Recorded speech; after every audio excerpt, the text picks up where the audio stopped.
Yo, what is up everyone? OG over here from PlayerEssence, and welcome to my top 5 games of 2017. I want to first and foremost say thank you guys for all the support in 2017. You guys have been amazing, and look forward to bigger and better things from PlayerEssence here. And I really do appreciate everyone who subscribed, commented, donated, all that good stuff. You guys are just so great, and I've been blessed to be able to have an audience like you guys, but we're going to do things even bigger in 2018. Now with that out of the way, let's go ahead and get right into this top list. We're going to start off with some honorable mentions. I'm going to go ahead and say Nier on the PlayStation 4. This game is really good, and if I was doing a top 10, it would have definitely been in my top 10, but it just missed out in terms of top 5. But this is an amazing game from Platinum Games. They are great at action. This infuses more RPG elements than a game like Bayonetta. Not quite so combo heavy when it comes to the inputs and everything, but still a very good game. And if I was doing a top 10, like I said, it'd definitely be there, but it just missed out on my top 5. So that's my first honorable mention. And for my second honorable mention, I'm going to go ahead and say Mario plus Rabbids Kingdom Battle. This was another amazing game.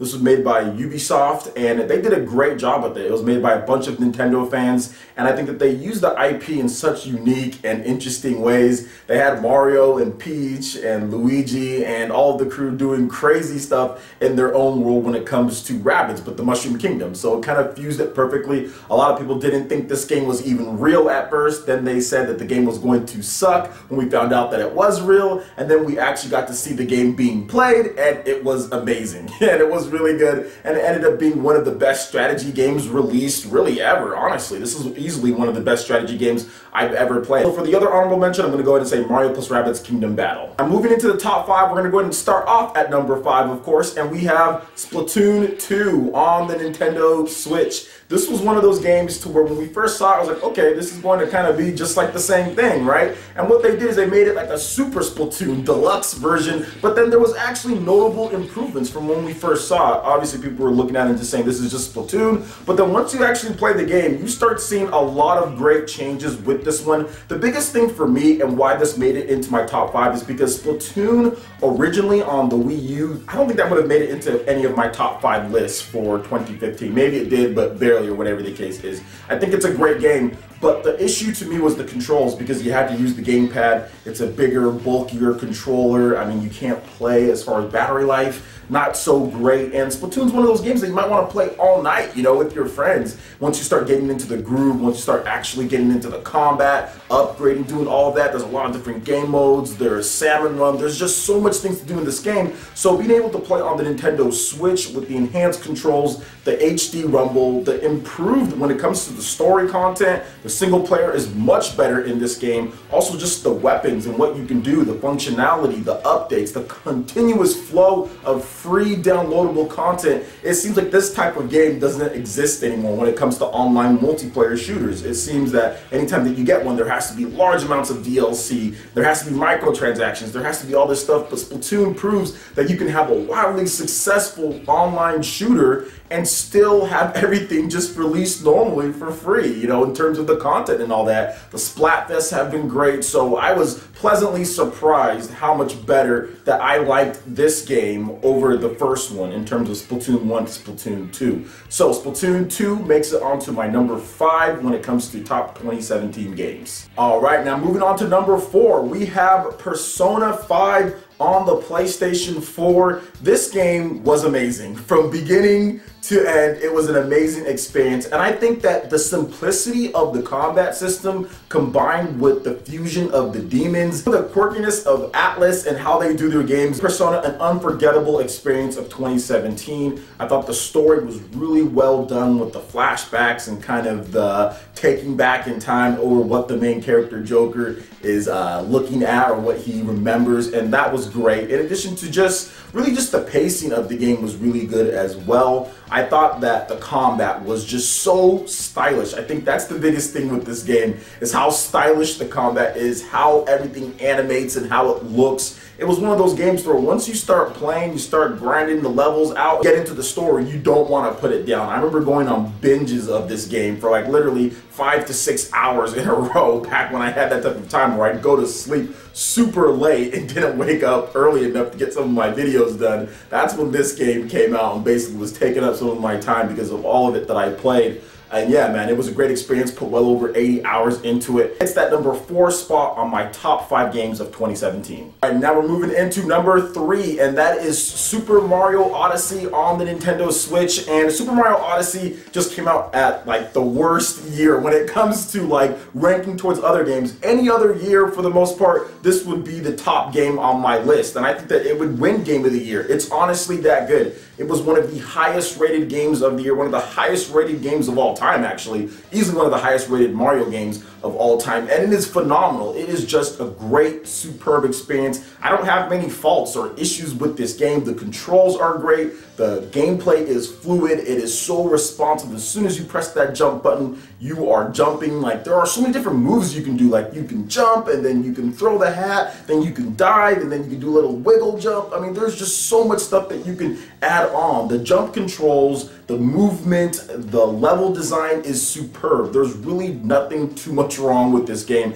I didn't really find many faults with it when I was playing through. I put well over 20 hours into, I think around 30 or so, 30 hours collecting stuff, and I still have to go back and play the end game, and that's where the game really even starts, is the end game, because of where they drop you in at the end of the game, and all the stuff that you can do within that world, and just like the nostalgia and everything was just amazing with Super Mario Odyssey. So like I said, any other year, and this would easily be the top game. I remember Super Mario Galaxy 1 and 2, those were like my game of the years back in the day, 2007 and 2010 respectively, and this game in my opinion beats both of the Galaxies. I actually like Super Mario Odyssey more than Galaxy 1 and pretty much right at Galaxy 2. I would say it's a little bit above, but not by much. I mean, they're pretty much even for me, and Mario Galaxy 2, or Super Mario Galaxy 2, is one of my favorite Marios of all time, along with Super Mario Bros. 3. So Super Mario Odyssey is that good. It just came out in a year there were just so many other great, amazing games, and overall, still number 3 is not bad at all, and that's where Super Mario Odyssey lands on the Nintendo Switch, number 3 on my top 5 list of 2017. And moving into the last 2 games here, and I'm pretty sure you guys can guess either which game this is going to be. We've got 2 titles. We've got The Legend of Zelda Breath of the Wild, and we also have Xenoblade Chronicles 2. It's between one of those 2, and this was the hardest decision that I've ever made in the Game of the Year voting ever. Usually it's a clear cut for me as far as what I enjoyed the most, but this year was the hardest that I ever had to think about it. And now that I put well over 100 hours into Xenoblade Chronicles 2, I've experienced a lot of the story, enough for me to say, okay, this is how it is, the set pieces, the moments. I've gotten a lot of the different rare blades, still need to get a lot more, but I've experienced a lot to know enough, and that's why I wanted to wait before I made this video. But I had to go ahead and put Xenoblade Chronicles 2, and I have the big old special edition. I had to put it in my number 2 slot. Xenoblade Chronicles 2 does so many things right. I think both of these games, Legend of Zelda, which I'll talk about in a bit, and Xenoblade Chronicles 2, they have such great mechanics and systems. Innovation. There is innovation all over the place. I have never played another Japanese RPG, like single player style RPG, not an MMO or anything like that. Well, it lets you have 6 characters on screen. One of them has this energy blade type of thing where they're transferring energy to you. Then you can do superhuman feats because of that. On top of all the rare blades, there's just been never anything like this in terms of how they put together the combat, how it works, the size of the world when it comes to a single player RPG. Everything in this game is absolutely phenomenal when you talk about what they've done. I've never played anything like it, you know, and that's why Xenoblade Chronicles 2 is so high, despite not being as polished as some of the other games below it, because of the innovation within the combat, which the combat has so many different ways that you can take the blade combos, the driver arts, like comboing up people, bursting orbs on there when it comes to the chain attacks. Everything just layers on, and then when you finally get the combat in this game, when you finally get that 5 burst orbs and like you do like the burst gouge and all of that, it is a great feeling to have. There's some annoying things in the game as well, but it takes me back to the old school RPGs. It takes me back to that day, and that's what I love so much about Xenoblade Chronicles 2. I mean, it's an infusion of new school and old school, even in design at some points, and I love it and I hate it at the same time, but it's just so good. The concept as far as blades and drivers is just one of the best concepts that I've seen for a battle system. And then you put on top of that the combos, you put on top of that the chain attacks, you put on top of that as far as like even how like you combat people in the game. Like you break them first, and then you topple them, and then you launch them into the air, and then you smash them down, and then if they have like a blade combo already started on them, then it's like an aqua smash or an aqua topple or a flame topple or a flame smash. I mean, it's just so many layers to it, and for hardcore RPG fans like myself, it was just a dream to play and continue playing. And then the DLC and the season pass in there is just even gonna make me want to play the game more all throughout 2018. So I'm really excited and happy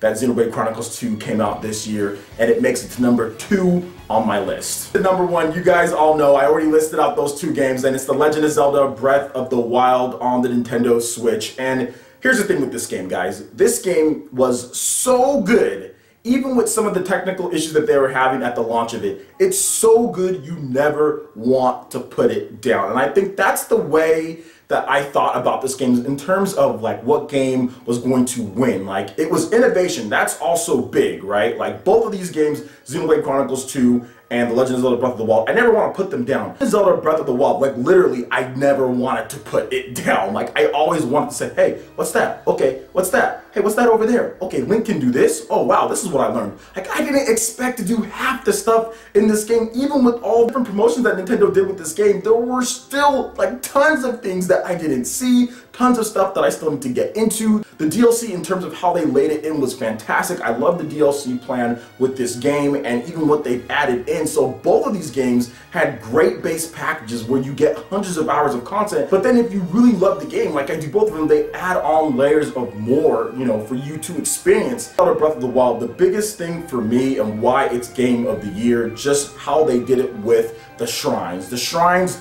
the open world, and the combat. All of that just intertwined. It was no more long, tedious dungeons being stuck for a long time. It was wide open world. It was cooking. It was combat, satisfying combat with multiple different types of weapons. Even if the braking system can get a little tedious at times, but still multiple different weapons in there. It was free open combat. It was various different weapons for you to pick from. It was just such a breath of fresh air for the Legend of Zelda franchise that you had to give it Game of the Year. You know, for me, I had to. Whereas Xenoblade Chronicles 2, while it's amazing and it's definitely innovative even within what they've done, we've played that before in terms of the type of combat and the type of things that they were doing. Zelda was just so much different from what we've seen. I just had to give it to Legend of Zelda, but it was so close, and both games are innovative, both games are great, both games do so many good things, but I'm going to go ahead and give it to The Legend of Zelda Breath of the Wild because of the innovation within all the different shrines and puzzles and what you can do to solve those.